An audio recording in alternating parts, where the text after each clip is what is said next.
Hello fellow Star Wars fans, my name is Starrapter and welcome to the channel. In today's video we're going to be talking about the greatest heist story in all of Star Wars and why that is Andor Season 1 Episode 6 titled The Eye. So there will be plenty of spoilers abound in this discussion here, so make sure you go ahead and watch the episode before you watch this video. Make sure you also hit that like button and subscribe to the channel if you like my content here. So a Star Wars live action heist story usually has a couple ingredients, right? You're going to have some kind of true heroes in sort of some kind of disguise infiltrating some kind of base of the bad guys to get either a person or B, an object. We've seen this kind of story play out time and time again throughout Star Wars. Going back to the very first Star Wars, A New Hope, we also had that story obviously in Rogue One, Solo Star Wars story, The Last Jedi, and even some of the recent TV episodes on Disney Plus, such as The Mandalorian Season 2 Episode 7 called True Believer, as well as Obi-Wan Kenobi Part 4. So in Andor, The Eye, which we're comparing it to, all these things, their objective is to steal a quarter's worth of the Imperial payroll for this entire sector of Imperial space. So that is millions and millions and millions of credits. So how does this story differ? How does it kind of be elevated over all these other heist stories in Star Wars? Well, I will start by just talking about the way that they built up to this climactic sort of event in episode 6. So we have the slow build up. We have these introductions of the characters that Luthen basically gets Andor inserted into this rebel Aldhani group, and about how we're already seeing how important this plan is. It's been hit from many different angles about why it is such a big deal that Andor even gets involved with this group so late in the game, 3 days before their operations begin. There has never been a heist to this scale and magnitude from what I can glean from what we've seen so far in Star Wars. Stealing this kind of money brazenly from the Empire to be used in the Rebels' early war against the Empire, something that's never been done. And just to see the characters fleshed out, every one of these characters from Nemik to Skeen to Val to Cinta, all these different characters here, Telemann, all these guys, Lieutenant Gorn, they all have their own reasons for really doing this mission, for why they're taking it to the Empire, whether it be their brothers have basically been crushed by the Empire, which we find out is soon alive from Skeen, to basically just all these different things that get to these characters' heads that they just have to feel like they have to stand up. So seeing these characters fleshed out, seeing their backstories, seeing the why, so that we actually care about each and every one of these characters and how that lends to the stakes. Now getting to the actual operation, seeing how it is all planned, and I like how this is played out, because we see plenty of planning missions throughout Star Wars. And this one's done pretty well, but there's also a vagueness to it where there's this other entity where it's like, okay, we have an idea of how this operation is going to run, but until we actually see it play out, presently, we're still unsure of the different variables, such as this thing called the Eye, which are these stars. So we didn't really know what was going to happen there. And then the setup of the actual episode, seeing Andor, seeing Nemik in the beginning of the episode, and how Nemik is making this manifesto against the Empire, and Andor is still kind of questionable and all that. So he's really that kind of what is it called? The wild card in this operation. Is he going to stick to the plan? We're not sure what's going to happen here. And seeing it play out, the well-oiled machine that all these guys played the part. We've seen them practicing marching. We've seen them going over where they're going to be, where they're going to be, everybody kind of coming together, and about how the intensity of this beginning of the episode, it's like a 50-minute episode, and the fact that we're actually not cutting away to other storylines, right? We've seen things in Rogue One. I love the heist story of that, obviously, but the fact that we cut to space takes us away from what's happening down below somewhat. So we get to see everything hyper-focus in this first, like, 90% of this episode here. We're not cutting to Mon Mothma. We're not cutting to Luthen. We are stationed on all the characters, the cogs of what is happening on that present basis in real time, which just gets us grounded more into what is happening there.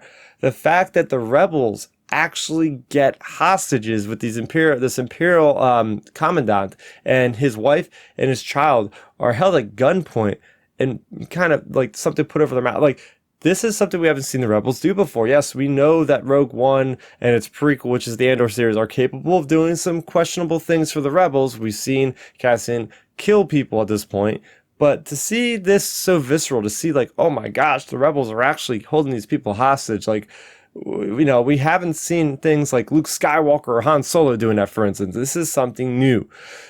To see everything with the Imperials and how they're just kind of brazenly going about their business, not really thinking anything like this could happen. But the fact that Lieutenant Gorn has planned this thing from the beginning is super cool. And the Imperials are tolerating these locals, the Aldani, who are like these people, like they're the shepherds and they're witnessing this eye. So the fact that the rebels have, this Aldani rebel group has planned this thing out for so far in advance, they know exactly when this spectacle in the sky is going to happen, which will throw off the different kind of comms, which is going to hide their sense of why they even took the comms down. So a very brilliant part on everybody kind of working together and having Lieutenant Gorn on the inside.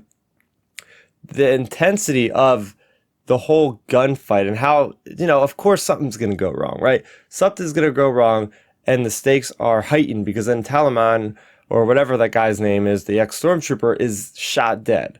Then you have Nemec getting crushed with his legs and having to get flown back. So there's stakes here. There are things where these characters that we should feel something for when they're killed, that's what happens. Like, we're not looking at that one character from the Heist episode of Obi-Wan Kenobi that's in the T-47 getting shot down named Wade. Like, why do I care about Wade? Wade never had any backstory or anything representing more of a well-rounded character. But when Nemec dies, it's like it's a blow, man. We've seen that guy. He was this young whippersnapper involved with the Rebel Alliance early on, and he had such high hopes. And we see him literally crushed to death. The intensity of the Empire and what is happening with the risks that the rebels are taking has never been so high in anything before. We have that intense flyout where Andor's flying the freighter. Nemec is kind of giving him up, down, and just see the spectacle of it. Just seeing something like that in Star Wars that was on my small screen, not on the big screen, is a huge credit to ILM and how they're able to pull something off so engaging. So this episode 6, especially from start to finish, we're getting the full rounded picture, right, of them infiltrating, of them actually getting out, and the aftermath of even when the heist is over, we're still having a storyline play out from episode 4, where it's that kind of enmity between Skeen and Andor, how Skeen wants to take half the money and Andor just shoots them in cold blood and is still relatively honorable for not taking much money and talking to Vel and saying, hey, I'm only going to take 200,000, but then she gives him the manifesto. So that was pretty cool. Seeing how we get a little bit of an epilogue to actually what is happening there. And even more of an epilogue is how the galaxy's reacting. You're seeing the ISB react like, oh my gosh, there's been a rebel attack. Like, everybody was called in and now they're going to crack down. And the fact that we see other aspects like the Senate, the Imperial Senate, for the first time we get to see this in live action. And we see how even the senators don't even give a crap about Mon Mothma proposing for what is happening with her little conflict there, what she's trying to prove for this Gorman massacre, or what will be the Gorman massacre. Everybody's leaving. All senators are leaving. So you can see, like, even the everyday people, even in Luthen's shop, somebody's looking at, I guess, a hollow or something, say, oh, did you hear about the Aldani? I want to buy an artifact because there's some kind of Aldani rebel attack. I guess it could be worth money now.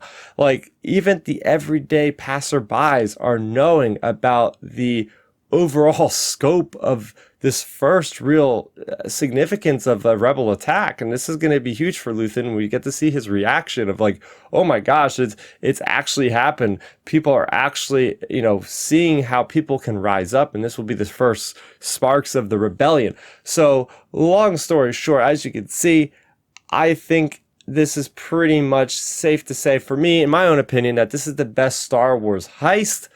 I want to hear what you guys think. Do you agree? Disagree? Let's talk about it in the comment section down below. For more on Star Wars, more on for Andor, go ahead and check out the channel, subscribe, and give me comments, give me likes.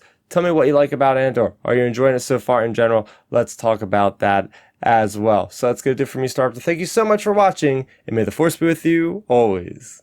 Thanks for checking out the video. Please hit that thumbs up symbol. It helps me know that I'm making content that you guys enjoy. And if you enjoyed this video, I also include 2 videos down below you guys should check out. And please consider subscribing to this channel. It helps support me and it notifies you guys of when I get new videos up on the channel. You can also contact me on Twitter, Facebook, and Instagram at Starrapter.